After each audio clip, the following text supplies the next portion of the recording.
Every 4 years, the world stops watching everything else. Billions of people. One tournament. The most watched sporting event in human history. And for decades, every time the World Cup came near Italian soil, near a city touched by the Camorra or Cosa Nostra or the Ndrangheta, the same thing happened. The concrete flowed, the contracts were signed, the billions were allocated, and somewhere between the government's budget and the finished stadium, a percentage disappeared. Not stolen in the night, not taken at gunpoint, extracted, systematically, through a mechanism so embedded in the Italian construction industry that investigators called it not corruption, but simply the way things work. By the end of the 1990 World Cup, the bill sat around $4.3 billion, with projects plagued by delays, corruption, and even deadly accidents. $4.3 billion for 12 stadiums, in one country, for one tournament. And a significant portion of that money passed through hands that had no legitimate claim to it. This is how the Italian Mafia secretly built and robbed the World Cup. Picture this moment first. August 30th, 1989. Palermo, Sicily. A FIFA delegation had visited La Favorita Stadium 2 days earlier. They had inspected the renovation works. They had left satisfied. The project was on schedule. The World Cup was 11 months away. Then the roof collapsed. In Palermo, rushed works at La Favorita caused a roof collapse that killed 5 workers. 5 men. Dead. On a construction site that was supposed to showcase Italy to the world.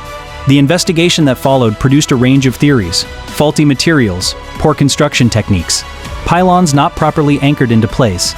A chilling theory about Mafia-related sabotage also emerged. In Palermo, the city where Cosa Nostra had controlled the construction industry for decades, the idea that the roof had collapsed because the materials were substandard, because corners had been cut, because the men awarded the contracts had been awarded them not through competitive bidding but through mob-controlled allocation, was not a conspiracy theory. It was a reasonable inference from documented history. The World Cup went ahead. La Favorita was hastily repaired. The games were played. The men who built it, and the men who profited from building it, were never fully held accountable. But to understand what happened in Palermo in 1989, and why it was not an isolated incident but a pattern that repeated across decades and continents, we have to understand the machine that the Italian Mafia built around one of the world's most profitable events. The Italian Mafia's relationship with the construction industry did not begin with the World Cup. It began with reconstruction. After World War II, Italy needed to be rebuilt. Entire cities had been damaged or destroyed. Hundreds of thousands of homes needed to be constructed. Infrastructure had to be rebuilt from scratch. The Italian government poured billions of lire into reconstruction contracts. And the Sicilian Mafia, along with the Camorra in Naples and the Ndrangheta in Calabria, positioned themselves at the center of every contract allocation they could reach. In construction, Mafia corruption and infiltration of political and administrative networks generate lucrative revenues, especially through investments in public tenders. The mechanism was identical to what the Gambino family had built in New York. Approved contractors, allocated bids, a percentage extracted from every contract value. The only difference was geography and scale. In Sicily, Cosa Nostra controlled the allocation of construction contracts through a network of corrupt politicians and local government officials, who ensured that mob-connected companies won bids that should have gone to legitimate competitors. Italian authorities seized 1.6 billion euros in wealth from Sicilian construction company officials with alleged ties to mafia crime families in Corleone. Investigators said the infiltration of construction contracts, thanks to mobsters working inside local governments or the connivance of corrupt politicians, provides a lucrative income to the mafia. 1.5 billion euros from one investigation in one region of Sicily. That was the scale of what Cosa Nostra had built in the construction industry before the World Cup ever came to Italy. When Italy was awarded the 1990 tournament in 1984, 6 years before the first match, the Mafia didn't create a new operation to exploit it. They simply applied the existing machine to the biggest construction program Italy had seen in a generation. Italy had hosted the World Cup once before, in 1934, under Mussolini's fascist government, which had used the tournament as a propaganda spectacle. The 1990 version was supposed to be different, a celebration of modern Italy, a showcase for the country's infrastructure, its culture, its organizational capacity. What it became was a monument to everything wrong with the way Italy built things. The government and organizers poured billions of lire into new builds, like Turin's Stadio delle Alpi and Bari's San Nicola, along with costly renovations across the peninsula. By the end, the bill sat around $4.3 billion, with projects plagued by delays, corruption, and even deadly accidents. Del Alpi quickly became the symbol of a poor legacy, outdated within years and eventually demolished. $4.3 billion. For context, the 1986 World Cup in Mexico cost approximately $400 million to host. Italy spent more than 10 times that amount. The overspending was not accidental. It was not the result of unexpected costs or unavoidable complications. It was the price of the system. Stadiums were spread across the map, from Udine to Bari, even Palermo and Cagliari, to appease regional pride. Politics shaped these choices as much as football logic. The decision to hold matches in 12 different cities, spreading construction contracts across the maximum possible geographic area, was not made on sporting grounds. It was made because every city in Italy that had mob-connected construction interests wanted a piece of the World Cup budget. Naples, where the Camorra controlled the construction industry. Palermo, where Cosa Nostra's grip on public contracts was so total that a roof collapse during construction didn't even produce serious accountability. Bari, where organized crime had established footholds in the infrastructure contracting market. The tournament's geographic footprint was a map of Italian organized crime's territorial interests. And every contract that went to a mob-connected company, inflated above market rate, awarded without genuine competition, staffed in part by workers who were paid but never appeared, was money that the Italian taxpayer funded and the Italian Mafia collected. The collapse at La Favorita was the most visible symbol of what the World Cup construction program actually was. In Palermo, Cosa Nostra's home territory, the construction contracts for stadium renovation had been allocated through the same system that allocated every other public contract in Sicily. Connected companies, inflated bids, materials that met the specifications on paper and fell short in practice. Workers drawn from labor pools that mob-connected union officials controlled. Subcontractors who paid tribute to the families whose territory the job site sat on. The formal investigation identified a baffling technical error whereby the pylons had not been properly anchored into place, leaving the edifice prone to high winds. Regardless of the cause, the World Cup organizing committee had understandably lost confidence in the project. Pylons not properly anchored. In a stadium being renovated for the most watched sporting event on Earth, the technical explanation described a failure of workmanship so basic that it raised questions about every material decision, every inspection, every quality control mechanism that should have caught it. In a city where the men awarding contracts and the men performing inspections both answered to the same criminal organization, those questions had uncomfortable answers. The cost of the project would eventually rise to 40 billion lira. 40 billion lira for a stadium renovation that collapsed during construction, that killed 5 workers, that was never fully held to account. And the World Cup games in Palermo went ahead anyway, because canceling them would have meant acknowledging publicly what everyone in the construction industry already knew privately. If Palermo was Cosa Nostra's World Cup city, Naples was the Camorra's. The Camorra had controlled Naples' commercial and criminal life for generations. Construction, garbage, the port, the drug trade, the informal economy that kept the city's poorest neighborhoods functioning while the formal economy failed them. And football. In 1984, Napoli made the most expensive transfer in football history at the time, signing Diego Maradona from Barcelona for 14 billion lira. That historic move was reportedly financed largely by the Camorra, which is said to have bankrolled much of the deal. Maradona's transfer didn't just open a new era in Serie A, it marked the first blatant and high-profile case of organized crime penetrating Italian football. The Camorra had reportedly helped fund the most famous transfer in football history, and when Maradona was at Napoli, winning Serie A titles and becoming the most beloved figure in the city's history, his relationship with the Camorra was an open secret. Think of Diego Maradona hanging out with the Camorra when he played for Napoli. Maradona himself never denied the relationship. He described the Camorra as part of the social fabric of Naples, as people who had helped him when the establishment hadn't. The relationship was complicated, as everything in Naples was complicated, but its existence was never seriously disputed. When the 1990 World Cup brought Argentina to Naples for the semi-final against Italy, Maradona made it explicitly political. He told the people of Naples that they had always been marginalized by the rest of Italy, that the Italian national team was not their team, that if they wanted to cheer for Argentina, for him, they should feel free. When Maradona scored his penalty in the shootout, sections of the Curva cheered. Italy lost, and the backlash was fierce. Northern media accused Naples of betrayal. Naples had cheered for Argentina against Italy, and the backlash from northern Italy, which had always looked at the South with contempt, was ferocious. But the Camorra understood what had just happened. A city that had been told for a century that it was inferior, criminal, unreliable, had expressed that resentment through football. And the organization that controlled the city's streets had been present for every moment of it. The stadium was their territory. The crowd was their people. The World Cup had come to their city, and they had made sure everyone knew it. Italia 90 was not the end of the story. It was the template. The Italian Mafia's understanding of large public infrastructure projects as criminal opportunities, established through decades of post-war construction contracts, and refined through the World Cup preparation, became a permanent feature of how organized crime in Italy approached any government spending program of sufficient scale.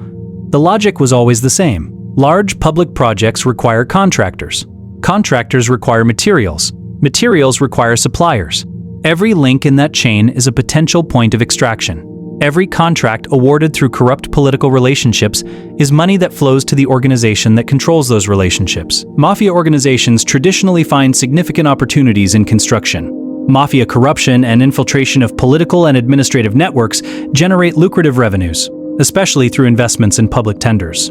The Ndrangheta, the Calabrian crime family that by the 2000s had surpassed both Cosa Nostra and the Camorra in global revenue and reach, applied this logic with particular sophistication. The Ndrangheta has repeatedly proven its skill in infiltrating political and economic environments, and its remarkable capacity for corruption. Through the shrewd use of its immense liquidity in legitimate business structures, it has been able to achieve a position of quasi-monopoly in selected sectors, such as construction, real estate, and transport. A quasi-monopoly in construction, achieved through liquidity, the ability to underbid legitimate competitors because criminal organizations don't pay taxes, don't comply with labor regulations, don't face the financing costs that legitimate businesses bear. As they are free from such irritations as taxation and regulation, mafias can draw upon immense liquidity and can thus undercut non-mafia businesses in tendering for contracts.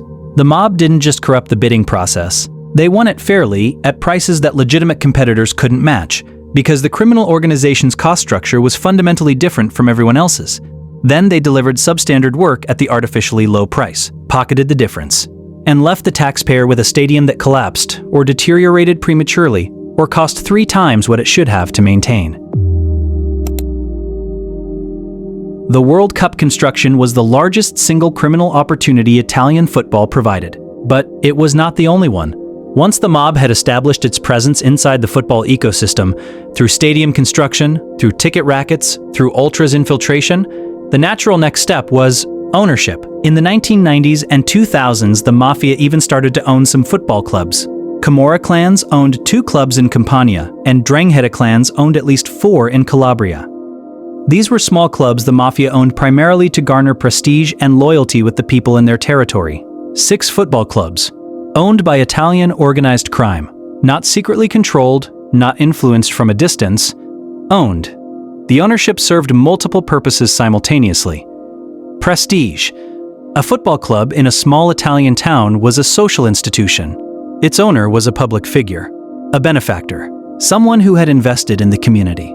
In cities where the Camorra or Ndrangheta was already the dominant economic force, owning the football club was the same kind of social legitimization that mob-connected businessmen had always sought through charitable donations and public philanthropy. Money laundering. A football club is a cash-intensive business with complex revenue streams: ticket sales, merchandise, transfer fees, broadcasting rights.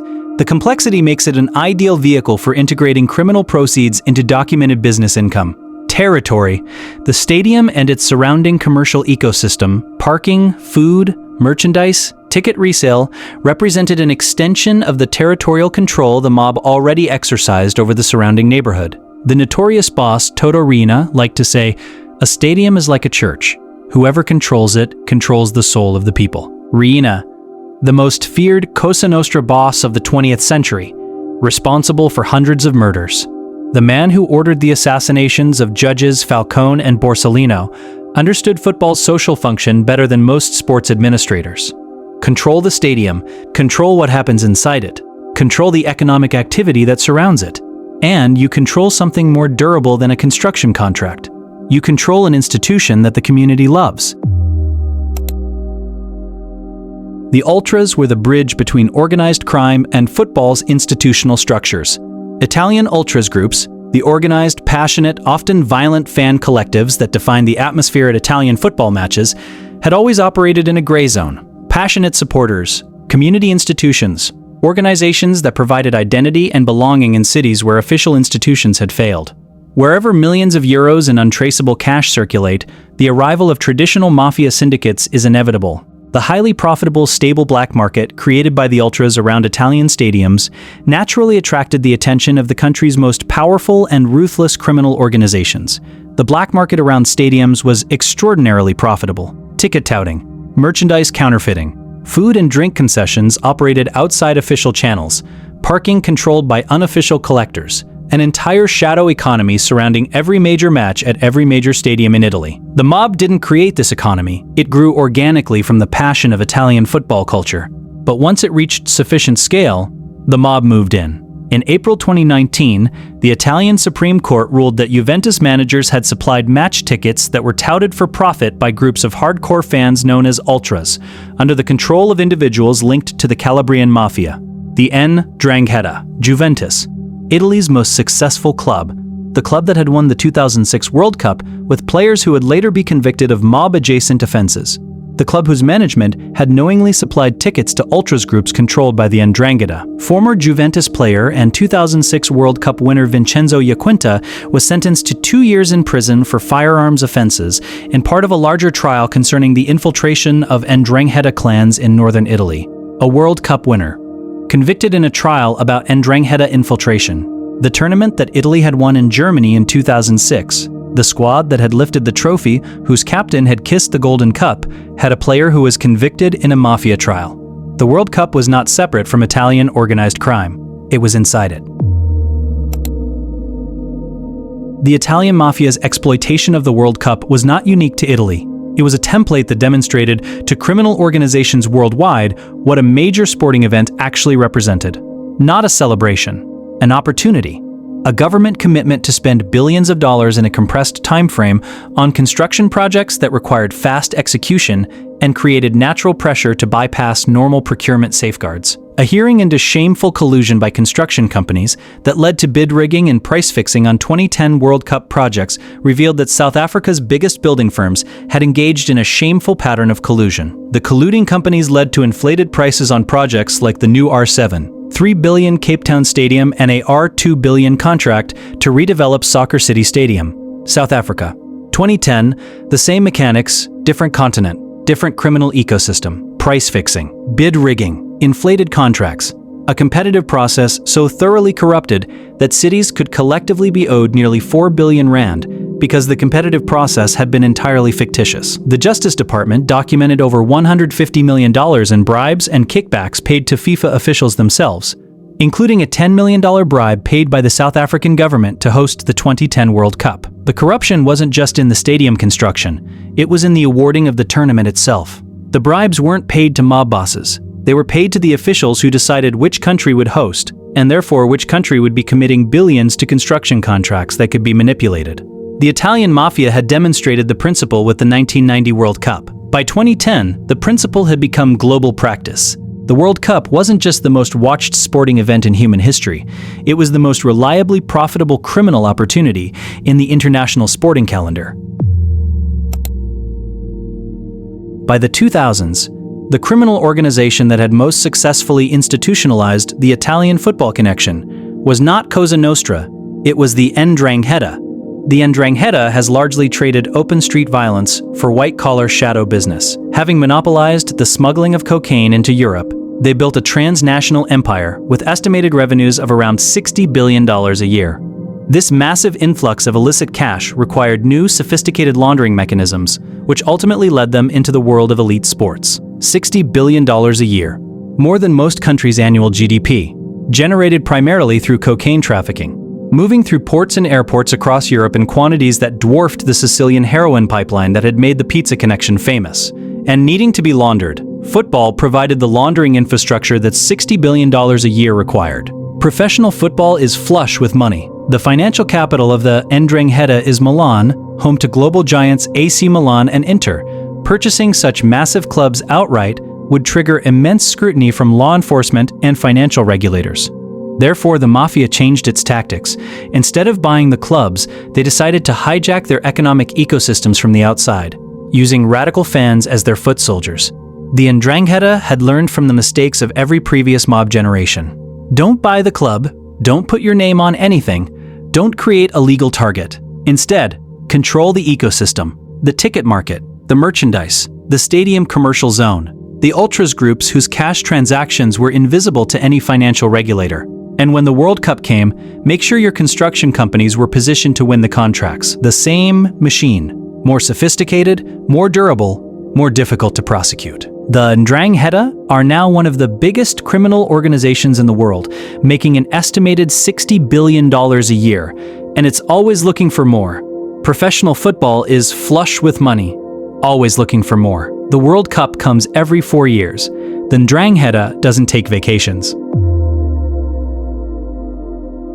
The Italian Mafia's relationship with the World Cup was never a single scandal. It was a system built on the understanding that the World Cup represented something irresistible to a criminal organization that had mastered the construction industry, the labor unions, and the political corruption that made both possible. Billions of dollars, committed by governments, to be spent in compressed time frames on projects that were too important to fail and therefore too important to scrutinize too carefully. By the end, the bill sat around $4.3 billion, with projects plagued by delays, corruption, and even deadly accidents.